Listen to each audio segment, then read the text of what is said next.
mulai membentuk semacam terowongan dan kamu memasukinya. Tapi dindingnya terus mengecil dan menutup jalanmu. Kamu tak punya pilihan selain terus terbang menuju cahaya di ujung terowongan. Fokus, fokus, dan ayo naikkan kecepatannya. Semua perangkat elektronik pesawat berdecit dan mengeluarkan tanda bahaya. Kinerja mesin sudah mencapai batas maksimumnya. Tubuhmu bermandi peluh karena saking tegangnya.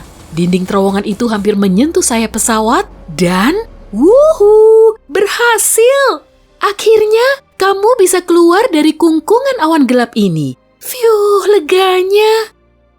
Kemudian, kamu berada dalam kabut abu-abu pekat. Semuanya rapat tanpa celah hingga sejauh berkilo-kilometer. Radar di pesawatmu tidak berfungsi dan tidak bisa menunjukkan lokasimu. Kamu perlu menghubungi petugas pengawas udara untuk mengetahui lokasimu. Dan saat si petugas menginformasikan lokasimu, matamu hampir copot karena kaget. Ternyata kamu sudah berada di wilayah udara Los Angeles. Hah? Mana mungkin? Biasanya kan waktu tempuhnya sekitar 5 jam. Tapi kok jarak 4.000 km bisa ditempuh 2 kali lebih cepat? Oke, saatnya membuka ensiklopedia Anomali Bermuda. Ensiklopedia ini lumayan populer di kalangan para wisatawan zaman now. Kamu membuka bab perjalanan lorong waktu dan ternyata pada Desember 1970, pilot berpengalaman Bruce Gernon juga masuk ke dalam anomali serupa di segitiga Bermuda. Dia berhasil selamat dan menceritakan pengalamannya. Para ilmuwan memang bisa menjelaskan sebagian besar peristiwa ini sih, tapi perjalanan melintasi waktu masih tetap menjadi misteri. Malahan, sekarang ini banyak sekali peristiwa serupa yang juga terjadi di seluruh dunia. Anomali ini ada manfaatnya juga ya, karena bisa menghemat waktu dan bahan bakar yang lumayan banyak. Saatnya mendaratkan pesawat, berganti transportasi, dan menuju ke destinasi selanjutnya. Jepang. Kali ini kamu akan naik kapal laut. Pelayaranmu melintasi Samudra Pasifik pasti akan tenang dan syahdu. Jadi, kamu beristirahat setelah penerbangan yang sulit tadi. Beberapa minggu kemudian, kapten kapal turun dari ruang kemudi dan mengumumkan fakta mengerikan ini. Kamu tersesat di laut. Hah?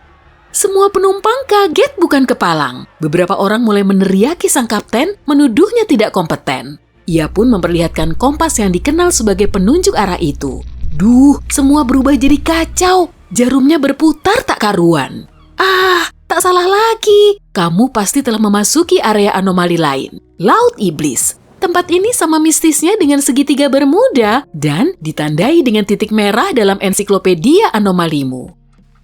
Antara tahun 1950 sampai 1954, banyak kapal laut dan ratusan kru hilang tanpa jejak. Tahun 1955, Jepang mengirimkan kapal pencarinya, Kaiyo Maru No. 5, untuk mencari tahu penyebabnya. Tapi kapal itu juga ikut lenyap.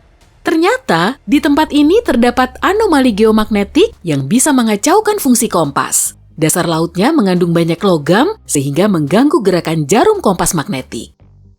Akhirnya kamu turun tangan dan menerapkan metode navigasi lain. Navigasi radio maupun satelit sudah tidak berfungsi. Kemudian, tatapmu tertuju ke langit. Sang surya mulai tenggelam di ufuk barat dan itulah arah yang kamu butuhkan.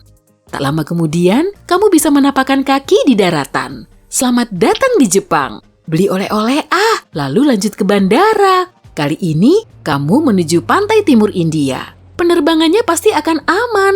Tidak ada turbulensi atau malfungsi peralatan pesawat. Saat menikmati pemandangan langit malam dari jendela, tiba-tiba kamu melihat cahaya aneh. Ukurannya kecil dan bergerak naik turun. Penumpang lain tak mau ambil pusing dan menganggapnya sebagai hal biasa. Saat membuka ensiklopediamu, kamu segera tahu kalau orang pertama yang menjelaskan anomali ini adalah Christopher Columbus. Menurutnya, cahaya ini seperti lilin yang bergerak ke atas.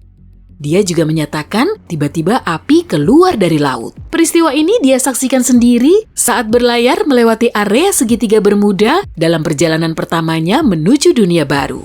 Tapi sekarang, cahaya ini menjadi fenomena lazim di seluruh dunia.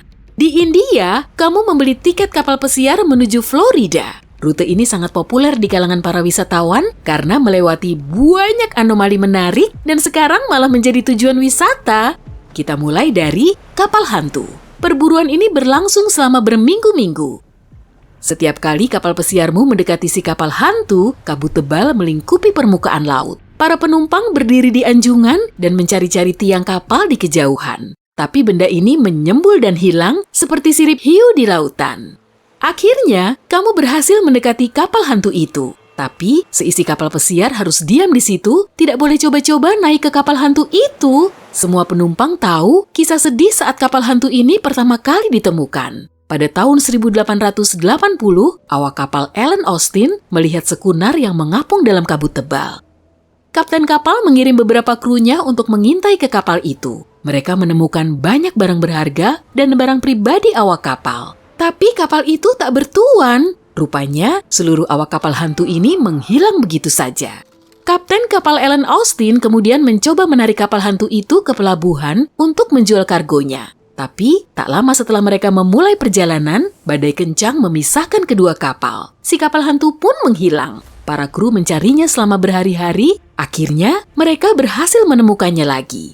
Tapi, awak kapal Ellen Austin yang berada di kapal hantu itu menghilang sama seperti awak kapal aslinya. Oke, kamu meneruskan perjalananmu. Setelah beberapa lama, kamu memasuki tempat paling misterius di dunia, segitiga Bermuda. Zona ini dianggap sebagai sumber dari semua anomali.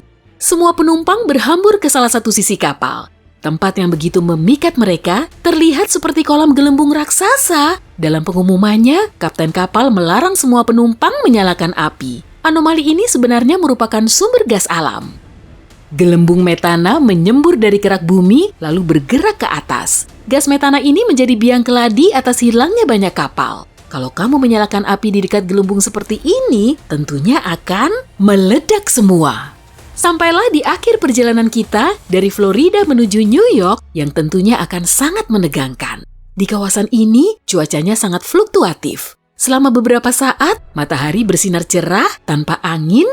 Sesaat kemudian, terjadi badai dahsyat. Petir menyambar-nyambar setiap waktu dan langit menjadi hitam pekat. 1 menit kemudian, sinar matahari menyembul dari balik awan pekat dan badai pun reda. Inilah anomali lain yang disebabkan oleh arus teluk.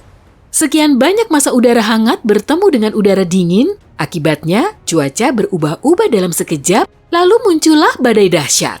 Banyak pelaut dan pilot tidak siap mengantisipasi kondisi seperti ini, sehingga seluruh kapal dan awaknya menghilang tanpa jejak. Karena terjadi di banyak tempat, anomali-anomali ini bisa dipelajari kok, dan tidak perlu dikhawatirkan. Oke sip, kamu pulang dengan selamat dan lancar jaya. Selamat! Sekarang kamu bisa berbangga karena telah merasakan anomali paling brutal di segitiga Bermuda. Tapi please deh jangan pakai celana pendek Bermuda lagi saat jalan-jalan ya. Kurang sedap dipandang.